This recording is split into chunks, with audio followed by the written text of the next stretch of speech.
Assalamualaikum warahmatullahi wabarakatuh. Seperti teman-teman udah tahu juga, semalam itu batas akhir pendaftaran pilkada. Pendaftaran sudah ditutup.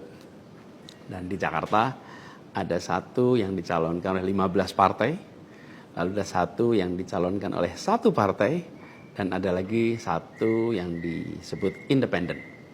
Dan saya tidak termasuk di dalamnya. Jadi dengan begitu maka udah final ya, bahwa saya tidak ikut di dalam kontestasi Pilgub di Jakarta tahun 2024 ini. Dan kemarin juga sebetulnya kita menerima undangan, tawaran untuk ikut dalam kontestasi Pilgub Jawa Barat.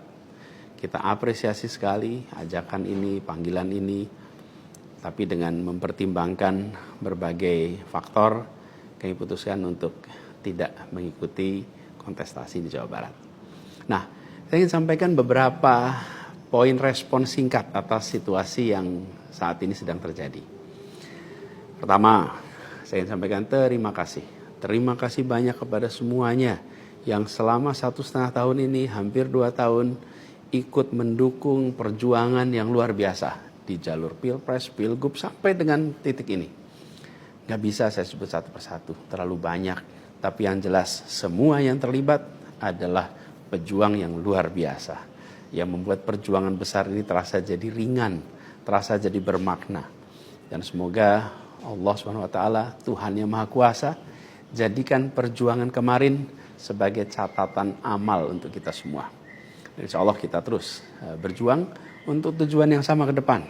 Kita selalu bicara tentang kesetaraan, keadilan, kesamaan kesempatan, keinginan untuk Indonesia yang lebih adil, lebih maju, lebih sejahtera buat semuanya. Nah, dalam itu juga, jadi 2 tahun terakhir ini ketika kami keliling, berkampanye, menemukan begitu banyak hikmah, pelajaran yang luar biasa. Saya berkeliling lebih dari 130 kota dan berjumpa dengan begitu banyak yang setiap jabat tangan bukan basa-basi. Jabat tangan dengan penuh rasa, sepenuh hati. Dan eratnya jabat tangan mencerminkan semangat yang menggelora di dadanya. Ada yang pelukan, ada yang jabat erat, ada yang pegang tangan. Dan semua adalah ungkapan keinginan untuk Indonesia lebih baik. Banyak sekali cerita-cerita dalam interaksi itu yang tidak mungkin terlupakan. Apalagi kalau lihat teman-teman muda. Masya Allah, luar biasa. Kiprah anak muda di dalam proses kampanye kemarin itu membuat kita makin optimis. Kenapa makin optimis? Karena kita punya stok anak-anak muda yang mau bekerja melampaui sekedar kepentingan dirinya, pribadinya. Ini kita masih di bulan peringatan kemerdekaan ya. Di bulan kemerdekaan ini kita memperingati perjuangan para pendiri bangsa yang pada waktu itu banyak sekali yang masih muda-muda. Jadi ketika lihat anak-anak muda yang kemarin terlibat, rasanya dan makin yakin kita masih punya stok pejuang yang amat banyak. Pejuang yang akan membawa Indonesia menjadi lebih adil, lebih baik buat semuanya. Jadi perjalanan ini memberikan optimisme yang sangat besar. Dan rasa optimisme ini makin tumbuh melihat berbagai elemen masyarakat sejak minggu lalu yang turun langsung mengawal keputusan MK dan mendorong tegaknya amanat reformasi yang memang kenyataannya ini, sayangnya ini, banyak dihadapi dengan cara yang represif dan berlebihan. Anak-anak muda cedera, luka di saat mereka datang untuk ikut mengirimkan pesan kami ingin mengawal konstitusi. Kami ingin meluruskan usaha pembengkokan atas konstitusi. Karena itu hadapi juga dengan rasa cinta sebagai saudara sebangsa. Ini sangat disesali dan ini tidak boleh berulang lagi. Tapi bukan anak-anak muda, jangan pernah gentar. Jangan pernah mundur. Insyaallah jadi catatan untuk diceritakan dengan rasa bangga. Ketika Indonesia konstitusinya terancam, maka anak muda tidak diam. Anak muda terlibat. Dan banyak juga generasi-generasi lebih senior yang memilih terlibat walaupun secara usia sudah senior. Dan gerakan ini juga jelas memberikan hasil. Apa yang terjadi? putusan MK tetap tegak. DPR dan KPU harus mengikuti. Dan di banyak daerah ada calon-calon yang diinginkan publik yang tadinya ditutup jalannya, kemudian terbuka. Kenapa? Karena elitnya dipaksa oleh konstitusi untuk memberikan jalan. Dan ini adalah sebuah kesempatan untuk kita memperbaiki kualitas demokrasi dan harapannya nanti mutu pemerintahan di seluruh wilayah Indonesia. Jadi kemudahan yang disediakan oleh MK ini bisa dimanfaatkan. Walaupun di beberapa daerah juga tidak dimanfaatkan oleh partai-partai merespon aspirasi yang sesungguhnya ada di masyarakat. Karena pilkada ini kan pemilihan di tingkat daerah yang harusnya mencerminkan aspirasi daerah, bukan aspirasi di puncak nasional. Tapi dalam kenyataannya tidak selalu semua bisa berjalan seperti itu. Nah, gerakan masif mengawal putusan MK di berbagai kota ini juga menunjukkan bahwa tidak benar bila rakyat Indonesia disebut sudah apatis, sudah tidak peduli pada kondisi demokrasi. Nope, sama sekali tidak. Harapan itu menyala, harapan itu menyala terang, dan insya Allah makin terang. Dan terangnya harapan ini harus terus kita jaga, kita besarkan sama-sama. Nah, hal lain yang ingin saya sampaikan, bahwa takdir Allah, Tuhan Yang Maha Kuasa, sudah tertulis bahwa saya tidak mengikuti kontestasi kali ini.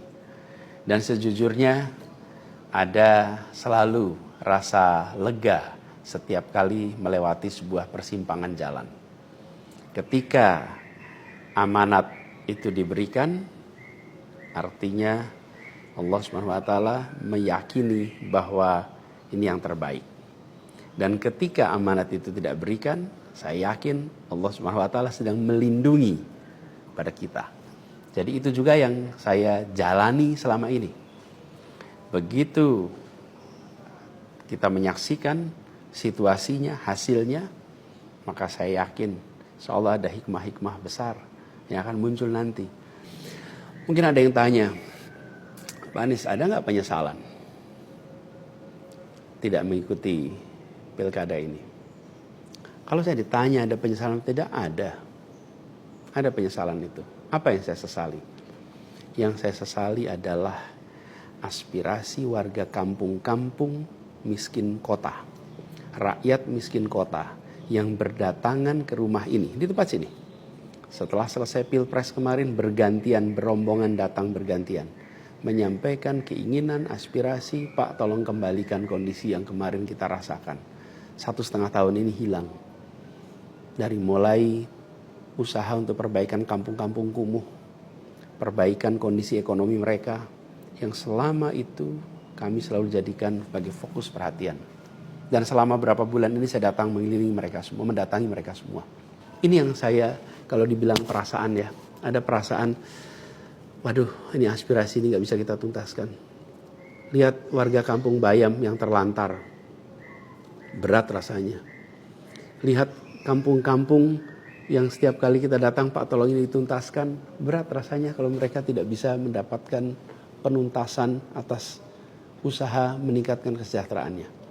Itu yang kalau ditanya sebagai rasa sesal, bagaimana rakyat miskin di Jakarta yang menjadi fokus perhatian kita tidak bisa saya penuhi harapannya.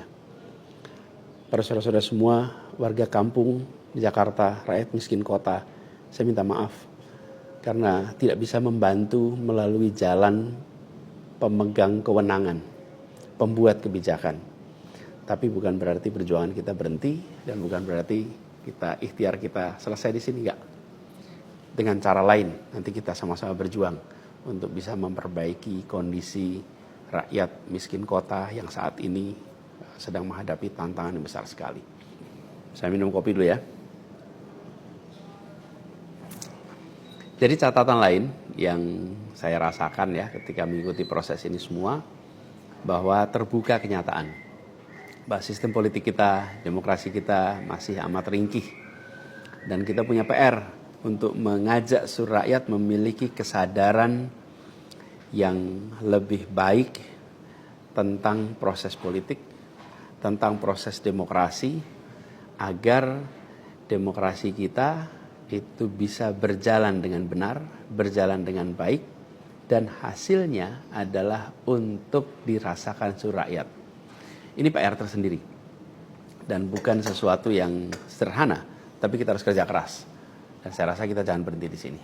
Karena itu salah satu tujuan besar yang akan diperjuangkan ke depan adalah meningkatkan kesadaran politik dan demokrasi Indonesia. Membantu mendorong supaya inisiatif-inisiatif, gerakan-gerakan sosial masyarakatan itu bisa tumbuh berkembang khususnya di kalangan anak-anak muda. Seperti yang selama ini sudah dikerjakan, seperti misalnya humanis, ubah bareng, turun tangan, dan lain-lain. Nah, ada hal lain yang saya ingin share di sini. Kalau dalam interaksi, termasuk juga di sosial media, banyak sekali yang memberikan usul, saran, lebih baik Anies berkarir di luar negeri aja. Ada yang usul saya ke lembaga-lembaga internasional, ada yang berusul saya untuk mengajar di kampus-kampus di luar negeri. Saya jawab tidak, insya Allah tidak. Saya mencintai Indonesia secara tanpa syarat. Di sini saya dilahirkan, di sini saya dibesarkan, dan di sini saya akan berjuang. Kecintaan pada Indonesia membuat saya tidak akan bisa meninggalkan tanah ini. Saya akan tetap berada di Indonesia. Saya akan tetap berkarya di Indonesia. Saya akan tetap berjuang di Indonesia bersama dengan saudara-saudara sebangsa untuk membuat Indonesia lebih adil, lebih sejahtera bagi semuanya. Saya tidak akan meninggalkan Indonesia dan bekerja di tempat lain hanya karena situasi yang saya hadapi. Insya Allah ini akan terus menjadi pegangan saya ke depan. Tentu saya akan berkiprah di banyak tempat, tapi basis tetap di sini dan bekerja bersama dengan saudara-saudara sebangsa. Kemudian ada yang usul supaya saya masuk partai atau bikin partai politik. Nah gini, kalau masuk partai, pertanyaannya, partai mana yang sekarang tidak tersandra oleh kekuasaan? Nah, jangankan dimasuki, mencalonkan saja terancam. Agak berisiko juga bagi yang mengusulkan. Jadi ini adalah sebuah kenyataan nih. Jadi kita lihat aja ke depannya. Apakah lalu akan buat partai politik baru? Gini, bila untuk mengumpulkan semua semangat perubahan yang sekarang makin hari makin terasa besar, dan itu menjadi sebuah kekuatan, diperlukan menjadi gerakan, maka membangun ormas atau membangun partai baru, mungkin itu jalan yang akan kami tempuh. Kita lihat sama-sama ke depan.